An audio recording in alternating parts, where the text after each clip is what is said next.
The Dark Knight was one of the most iconic movies from the 2000s, having the biggest opening for a film and being the third highest grossing movie of all time. Along with two 2009 Oscars and several other smaller national wins, The Dark Knight was overall a great movie. But what is it that made so many people flock to it opening week? To truly discover the purpose behind a good movie, one can look at its awards for supporting actor, sound editing, and best cinematography. In 2009, Heath Ledger's family accepted Oscar for Best Performance by an Actor in a Supporting Role on his behalf for his work in The Dark Knight.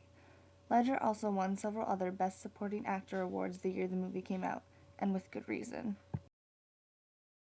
One of the most chilling starts to a movie is the clown mask bank robbery, where Heath reveals himself as the mastermind, the Joker. Think you're smart, huh?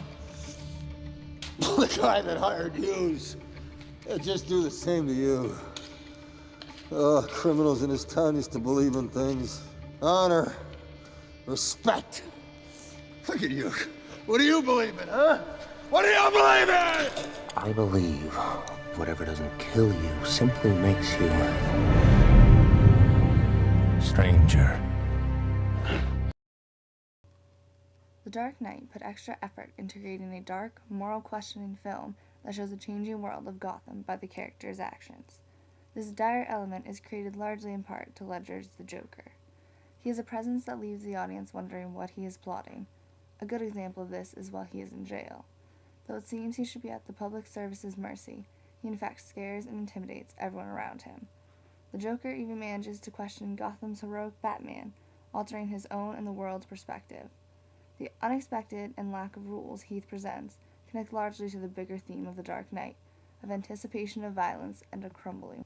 Heath's ability to create a dark, sinister character that makes even the audience quiver in anticipation of his next move is the work of a true actor, whose best work was sadly his last. It's a funny world we live in. Speaking of which, you know how I got these scars? No, but I know how you got these.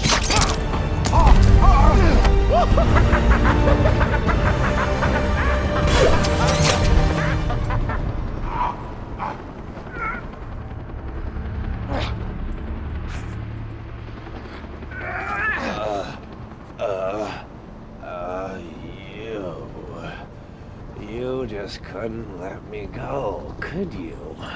This is what happens when an unstoppable force meets an immovable object.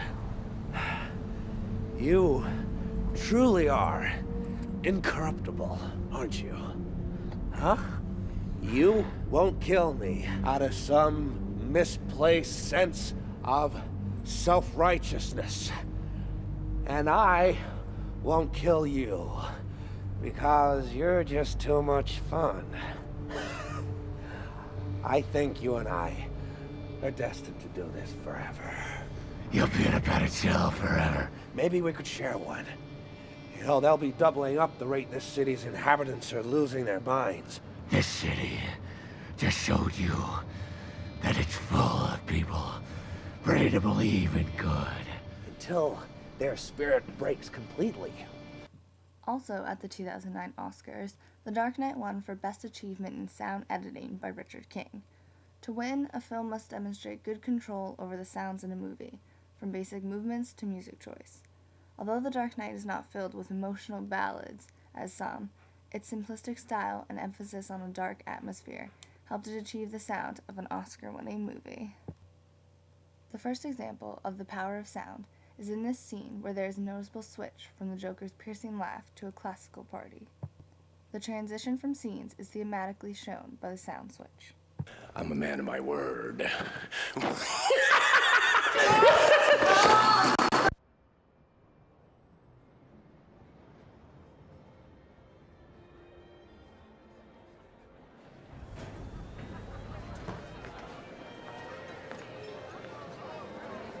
Harvey Dent, scourge of the underworld, scared stiff by the trust fund brigade. I'll be back. Rachel. A little liquid courage, Mr. Dent. Thank you. Since sound editing also includes noises made by objects, a good example is to look at an accident where multiple sounds are needed to add to a visual effect. What the hell was that?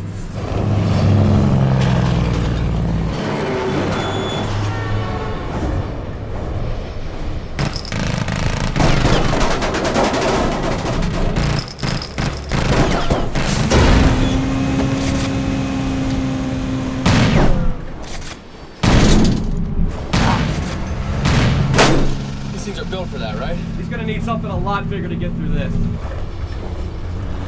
What is that? What is that, a bazooka?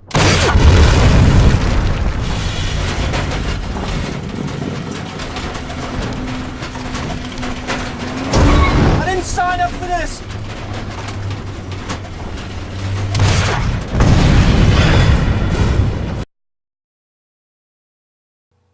Here, several aspects of sound editing must have been taken into account, including physical objects, characters, and a dooming theme element. Something The Dark Knight also does is use sounds to help the characters' emotions.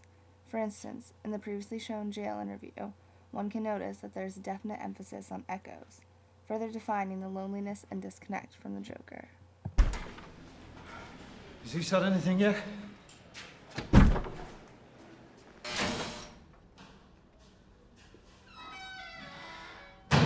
Evening, Commissioner.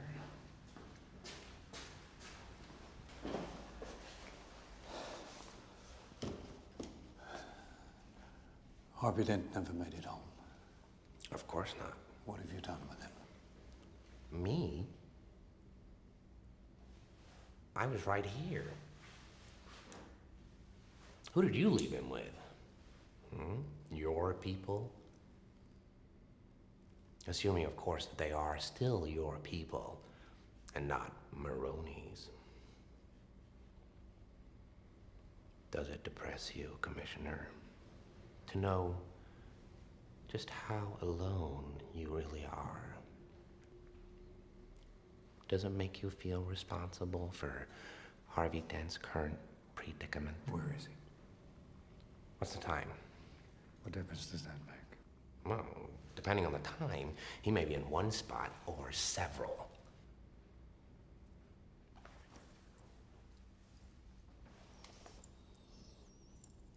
If we're gonna play games, I'm gonna need a cup of coffee. The good cop, bad cop routine. Not exactly.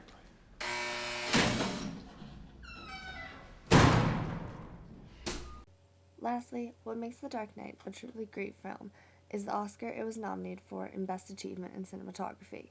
This includes a range of excellence needed in camera view, movement, sounds, including voice and music, special effects, and overall ability to move an audience by visual interpretation. Of course, the entire movie is an example of great cinematography, as the money it collected proves. But these two scenes of introduction of the danger of the Joker and a final chase and fight scene give a specific show of cinematography magic that was devoted to the creation of the memorable Dark Knight.